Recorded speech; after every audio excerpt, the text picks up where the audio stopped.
Jóvenes de cuarto semestre, muy buenos días. Deseando que todos se encuentren bien. Bienvenidos a su clase de estructuras socioeconómicas de México. Hoy continuaremos con la segunda unidad. Recuerden que estamos hablando acerca de la salubridad pública. Ya hablamos acerca de la definición y a qué se refiere esta estructura social y económicamente hablando.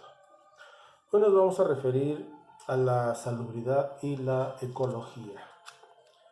El término ecología procede de la palabra griega oikos, que significa casa, y logos, estudio.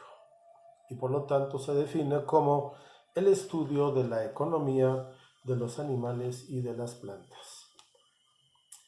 Es la ciencia, también se define así, que estudia las relaciones e interrelaciones entre los organismos vivos y su medio ambiente. Entonces, la ecología sustenta una sola meta: la protección social, biológica y física del hombre. Socialmente, el ser humano fabrica sus propios geogenos.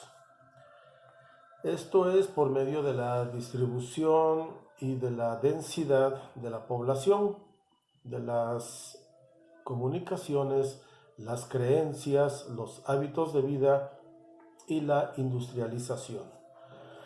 ¿Qué es un geogeno? Nosotros, por ejemplo, al generar tanto volumen de basura, creamos focos de contaminación que obviamente en la naturaleza no existen. Y obviamente estos grandes depósitos de basura de las ciudades generan gases, creo que es metano, también genera, pues son focos de fauna nociva, ratas, cucarachas, en fin. Y esto obviamente genera también pues enfermedades hacia el ser humano. Otro ejemplo quizás más claro es las grandes ciudades, no solamente la Ciudad de México, sino podemos hablar de Pekín, podemos hablar de las grandes urbes a nivel mundial. Todas tienen un serio problema llamado smog. Es la contaminación vehicular y de tanta gente que vive en esos lugares. Entonces, obviamente que esto no lo produce la naturaleza, si lo produce tantos vehículos consumiendo gasolina, que obviamente se dispersa en el medio ambiente y causando partículas que nosotros sin darnos cuenta las comenzamos a inhalar. Habíamos hablado de que esto a la larga trae problemas serios en el ser humano, desde un efisema pulmonar, insuficiencia pulmonar, cáncer o inclusive obviamente enfermedades coronarias. ¿Qué es lo que trae como consecuencia? Esto es un geogeno que el propio humano generó. Generó obviamente por la densidad de la población, donde obviamente se concentran más, por las creencias y por los hábitos de vida y obviamente por la alta industrialización.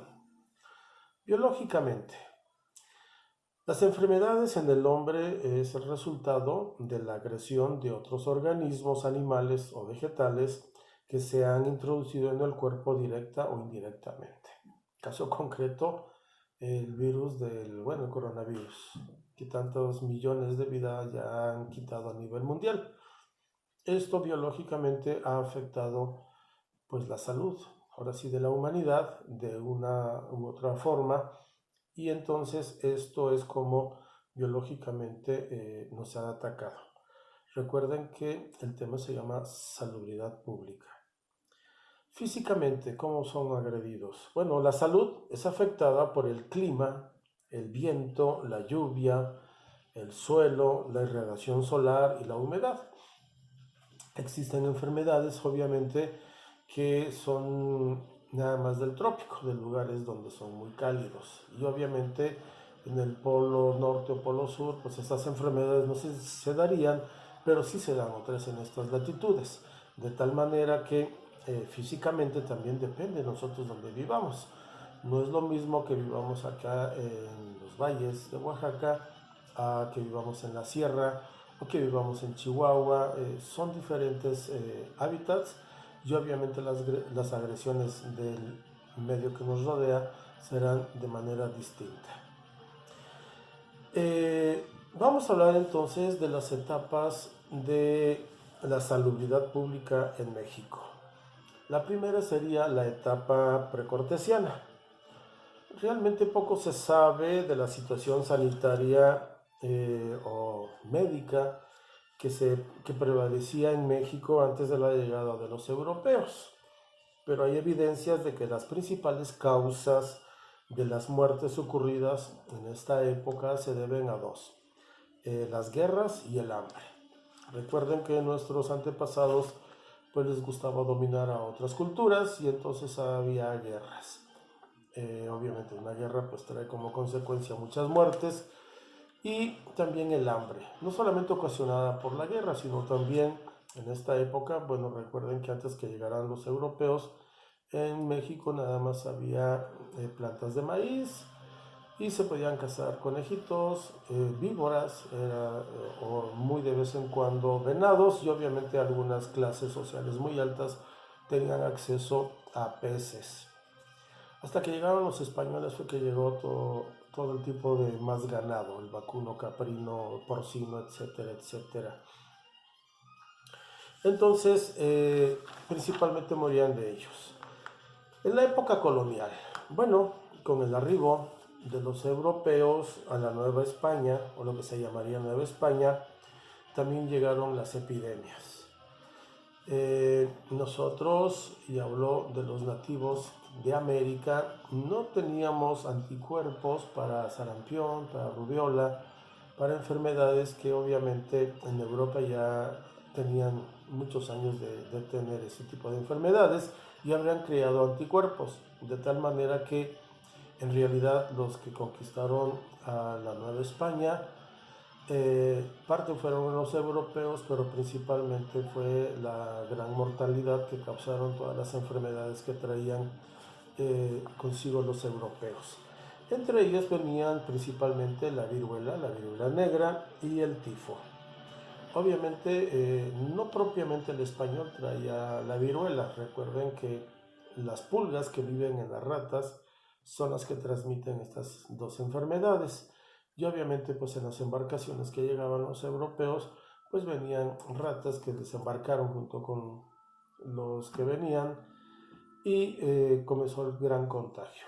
Prácticamente más de la mitad de la población indígena pereció gracias o desafortunadamente por las pandemias.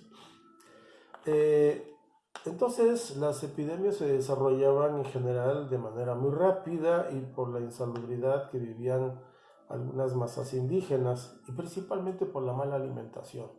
Obviamente pues estaban la mayoría anémicos y no traían muchas defensas.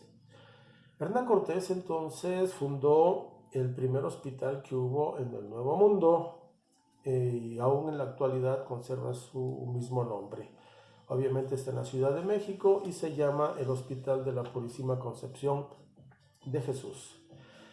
Posteriormente en Michoacán, los mismos españoles hicieron otros dos hospitales, obviamente uno para la atención de los propios españoles y otro para la atención de la población. En la época independiente, ya independizados, pues obviamente tuvimos que evolucionar, tuvimos que crear nuestras propias instituciones para la salud pública de México, y entonces esto va a alcanzar su máxima representación en la Constitución de 1917 con la creación del Departamento de Salud Pública. Así fue creado la primera institución encargada de vigilar que la población mexicana pues tuviera salud, y sobre todo que fomentara la salud pública. Se quedó basado en la Constitución la protección de la salud entre los mexicanos. Y fue hasta el año 1928 en que se fundó la Secretaría de Asistencia Pública. Hoy se llama Secretaría de Salud.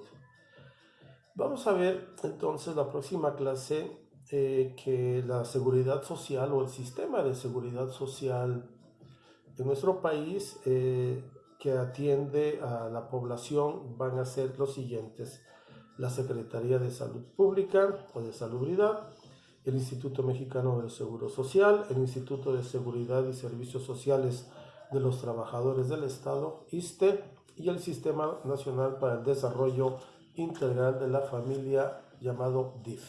Eso lo veremos la próxima clase. Gracias por su atención. No olviden sus evidencias. Síganse cuidando. Gracias.